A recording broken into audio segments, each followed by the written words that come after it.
Del Midagri. César, bienvenido, gracias por estar nuevamente aquí con nosotros. Julio, muchísimas gracias por la invitación para poder compartir este importante tema del Fertiabono. Este Fertiabono, como se le ha denominado, ya empezó a hacerse efectivo el día de ayer, ¿es así? Correcto. Recordemos que, como se ha señalado previamente, los beneficiarios del Fertiabono tienen que estar registrados en el Padrón de Productores Agrarios, que tuvimos la oportunidad de comentar semanas atrás. A partir de esta base de datos del Padrón de Productores, que al día de hoy tiene aproximadamente 680.000 productores empadronados, se hace un primer filtro, ¿no? Como se ha indicado, de este padrón se seleccionan aquellos productores que están desde 0 hasta 10 hectáreas, que tienen 40 cultivos priorizados, que son obviamente los cultivos que más aportan, que más conocemos, ¿no? Y de ahí se hace un filtro de que no sean orgánicos, porque usar un fertilizante químico no estaría contrapuesto. Entonces, de ahí, una vez que tenemos esa base de datos, se hace un filtro primero con RENIEC de los DNIs, se hace un segundo filtro que es con el Ministerio de Economía y Finanzas, el ARSHIP, que es la base de datos de que no sean funcionarios y trabajadores públicos, y en tercer lugar se hace un tercer filtro de la Contraloría para ver que no sean trabajadores o funcionarios de gobiernos locales y gobiernos regionales. Y de ahí sale la base de datos. De acuerdo. Esa base de datos, la primera base de datos la hicimos con un corte al 31 de agosto y fueron 288.000 productores agrarios los beneficiados, que va de 0 hasta 10 hectáreas. Estamos empezando el pago con los más pequeñitos, los más vulnerables, los agricultores familiares, principalmente enfocados en papa, 70%, a partir de ayer. ¿Cómo va a ser la secuencia de pago? Vamos a pagar a partir del último dígito, empezando por el 0, el 1, el 2, 3 días útiles cada dígito. Es decir, los productores que tienen su DNI, que están en este listado, que son 130.000 para este primer bloque de pago, se les ha pagado ayer, hoy día, lunes y martes. Y el miércoles, jueves y viernes el dígito 1 y ahí vamos avanzando hasta concluir estos 130.000 en las 527 agencias, si no me equivoco, del Banco de la Nación a nivel nacional. De acuerdo. Mi dígito acaba con el número 0. Soy productor, tengo 2 hectáreas, produzco papa. Entonces calzo, ¿no? Todavía no, porque tiene 2 hectáreas. Ahorita estamos de 0 hasta 1 hectárea. De acuerdo. Tengo 1 hectárea, entonces, así es. digamos, ¿no? Entonces, pero no me enteré que tenía ese beneficio. Y ya están en el número 1, en el número 2. ¿Cómo hago para acceder al beneficio? De hecho, vas a poder ir a cobrar, o sea, no se va a negar definitivamente, porque como hemos visto, la posibilidad de pagar es todavía hasta junio del próximo año, de poder cobrar, sino que obviamente calendarizamos para poder mantener un orden, una secuencia para ver el aforo. Hemos tenido 2 días de reuniones con el Banco de la Nación y con Agrobanco, que es nuestro intermediario con el Banco de la Nación, para poder precisamente estructurar un cronograma de pago que permita hacerlo eficiente, fácil de entender, porque creo que el tema del último dígito ya lo conocemos, ha habido otros bonos que se han manejado así, y esto se maneja además en función al aforo, porque tenemos que tener en cuenta que hay más distritos que agencias. Entonces, una agencia puede atender a 3, 4, 5 distritos, y cada distrito tiene una cantidad de beneficiarios. Entonces, en función de eso se ha hecho un balance, y de esa manera hemos encontrado que la mejor vía ha sido esta. ¿Qué tiene que hacer el agricultor? ¿Simplemente acercarse con su DNI? Así es. ¿O tiene que llevar alguna constancia de sus hectáreas? Absolutamente nada. Solamente ya está en la base de datos, ya está en el Banco de la Nación, solamente tiene que decir que él va a cobrar el Fertiabono y entregar su DNI y le van a poder dar el dinero. De acuerdo. ¿Antes puedo verificar en una base de datos si me corresponde o no? Sí, correcto. Basta que puedan en el Google poner Fertiabono Midagri o entrar a la página del Midagri y hay una línea verde en la página oficial en la cual van a poder consultar primero si son beneficiarios y segundo en qué fecha le toca, ¿no? Y como yo te comenté la vez pasada, como el 70% de los productores agrarios tienen celular, le vamos a enviar un mensaje en el cual le va a decir, amigo productor, usted es beneficiario del Fertiabono, le corresponde un monto tanto y lo puede cobrar en la agencia tal, entre tal y tal fecha. De acuerdo. Entonces esto va a ayudarnos a poder elevar los ratios de nivel de cobranza, porque han habido en otros casos bonos que hemos tenido que increíblemente hay personas que nunca se enteraron. Por falta de información, Por de eso difusión, es que es tan importante estos espacios, ¿no? Para Así precisamente poder difundir al productor que tiene que consultar si es beneficiario y dónde puede ir y en qué fecha, ¿no? ¿Cuál es el beneficio que reciben? ¿En qué consiste el Fertiabono? El Fertiabono es un bono económico que está calculado en función al hectareaje, al cultivo que tiene y a la dosificación. Lo que busca es compensar un poco el alza del costo de fertilizantes, que como sabemos es un problema mundial, ¿no? Este tema y que es un tema que se va a mantener en el tiempo. No hay una solución, digamos, a corto plazo. Este es un paliativo para poder tratar de ayudar al productor para que tenga, digamos, dinero para poder compensar esa alza, o en su defecto hay muchos casos de productores que ya gastaron el dinero y para que recuperen parte de la inversión o el préstamo que puedan haber obtenido. En esa línea es importante señalar que la estrategia para este problema mundial de fertilizantes no es única, no se resuelve con un bono. El bono es un paliativo inmediato para la situación actual. Justamente los meses de octubre y noviembre son los meses de mayor fertilización. Obviamente el Perú tiene una diversidad de cultivos, son más de 140, tienen diferentes campañas, tenemos diferentes climas. En el Perú se siembra y cosecha todos los días, pero si vemos los principales cultivos, la mayor concentración de siembras se da en octubre y noviembre, que es el periodo donde tenemos que, ¿no?, digamos, fortalecer la fertilización.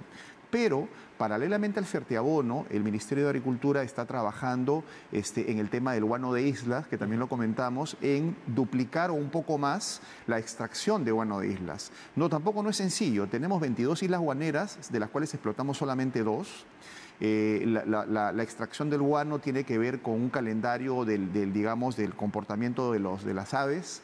No puedes meter maquinaria, o sea, hay una serie de restricciones de orden ambiental, ¿no?, del hábitat, de no perturbar el hábitat, que hacen que haya limitaciones en cuanto a la extracción. Pero vamos a aumentar, si no me equivoco, de 22.000 a cerca de 56.000 toneladas de guano para también ayudar, ¿no?, para que es un abono orgánico. Tenemos paralelamente, se está haciendo un tema de se está buscando una suerte de renegociación consensuada de los fosfatos de Bayobar, donde sabemos que el Perú tiene esa materia prima tan valiosa, pero que se va al exterior, Estados Unidos, se transforma y después la compramos con precios altísimos. Se quiere negociar, ¿no?, consensuadamente, en una imposición, para poder acceder a un costo preferencial de esos fosfatos, cuya materia prima es local. Tenemos la estrategia de INIA, por ejemplo, de implementar mini plantas para generación de compost, ¿no?, de abonos orgánicos. Tenemos también este proyecto para el cual se ha creado una comisión multisectorial para ver la posibilidad de que se implemente una planta de producción de fertilizantes privada, con inversión privada, cuyas características yo he tenido oportunidad de analizar. No es mi especialidad, pero bueno, como estamos en el Ministerio tenemos que estar leyendo todo. Es una planta de última tecnología.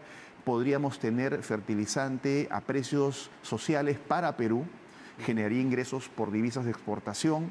El gas es de camisea, o sea, el insumo más importante la tenemos localmente a buenos precios, entonces sería una solución ideal a mediano plazo, porque esa planta se construye en 3 años. De acuerdo. Entonces, lo que quiero comentar es que es una estrategia integral. No podemos resumir una gestión o afrontar esta crisis desde solamente un bono. De acuerdo. Y los gobiernos locales, los gobiernos regionales también ahí tienen un enorme desafío, ¿no?, de tratar de promover prácticas ambientales, la producción de productos orgánicos que contribuyan a la adecuada fertilización de nuestros campos. Así es. Ahí también hay otro esfuerzo que van a tener que hacer, ¿no? Hay un tema, digamos, de capacitación que tenemos que nosotros fortalecer, porque sí se hace, pero no estás teniendo el escalamiento, pues. Exactamente, ¿no?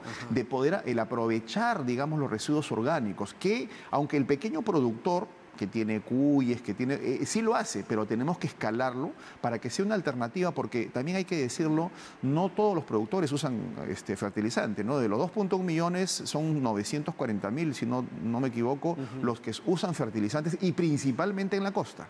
De acuerdo. O sea, la mitad de los productores tienen sus propios mecanismos de tratar la tierra, de nutrir la tierra. Que usan fertilizante, fertilizante, ¿no?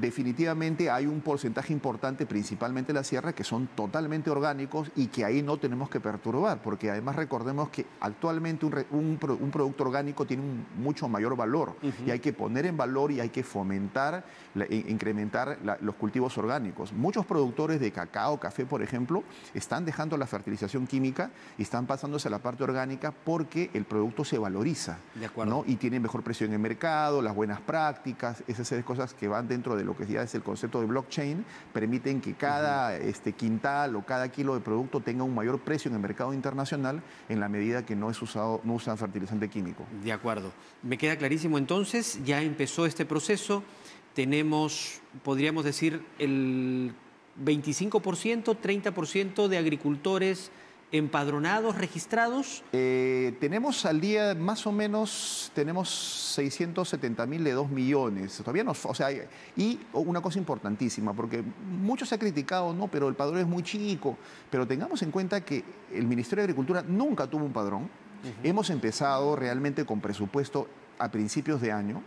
Tenemos ya 670.000 y a fin de año, con el ritmo actual de más de 6.000 productores día, vamos a llegar a superar el 1.000.000 de productores a fin de año. Que esa es la meta, ¿no? Por lo menos... A este año. Y el próximo año completar el padrón. Ahora, para poder lograr esto, en este momento, justamente ayer logramos superar los 1.001 centros de empadronamiento.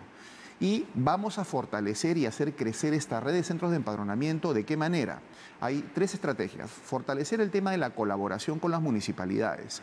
Obviamente ahorita en pleno proceso electoral es complicado, pero queremos que las nuevas autoridades también asuman el tema y nos ayuden a que crezca esta red de centros de empadronamiento en municipalidades.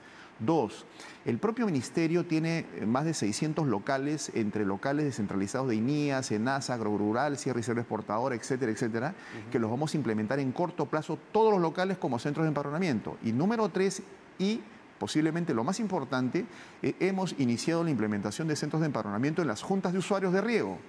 Ya hemos enviado oficios a todas las juntas de usuarios, que si no me equivoco son 127, para poder que estas juntas de usuarios que tienen bases de datos puedan implementar centros de empadronamiento en todos sus comités de riego, ¿no? Y además la Autoridad Nacional del Agua implemente también centros de empadronamiento en las autoridades locales del agua, ahí donde están los productores. Y vamos a utilizar además la base de datos de las juntas de usuarios para crear un prepadrón de productores. No se puede pasar directamente, y eso hay que entenderlo, que la lista de la Junta sea para entregar el bono, porque es una lista, primero, hecha por privados.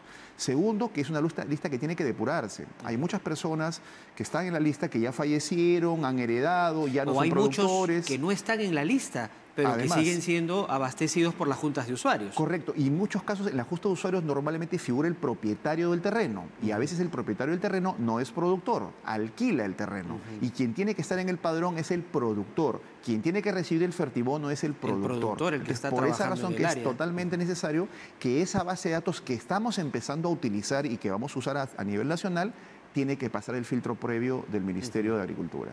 Bueno, es una especie de formalización del agro. Exactamente, ¿No? Julio.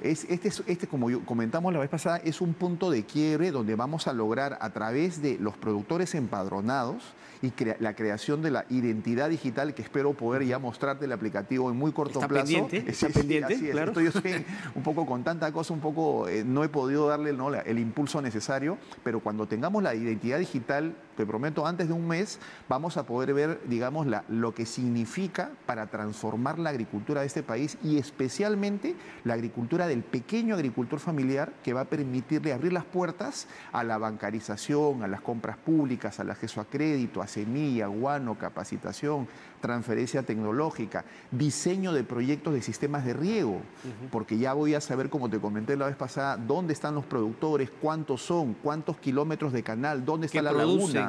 Cuánta agua necesitan, cómo las juntas de usuarios están gestionando adecuadamente los recursos hídricos para dotarles. Es decir, en eso consiste la segunda reforma agraria. Correcto, así es. Es una digitalización de la agricultura familiar.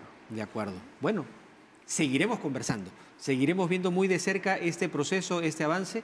Gracias por compartir con nosotros. La invocación nuevamente a nuestros agricultores que ya están empadronados a que acudan a las agencias del Banco de la Nación de acuerdo al último dígito de su DNI para que puedan acceder a este bono, a este beneficio, que no es un crédito, ¿no? No, es una subvención, digamos, una compensación económica por el incremento del precio de los fertilizantes, ¿no? Correcto. Muy bien, gracias por estar con nosotros. Gracias a ti, Julio, por la invitación. César Santisteban Pérez, conversando con nosotros, dándonos buenas noticias en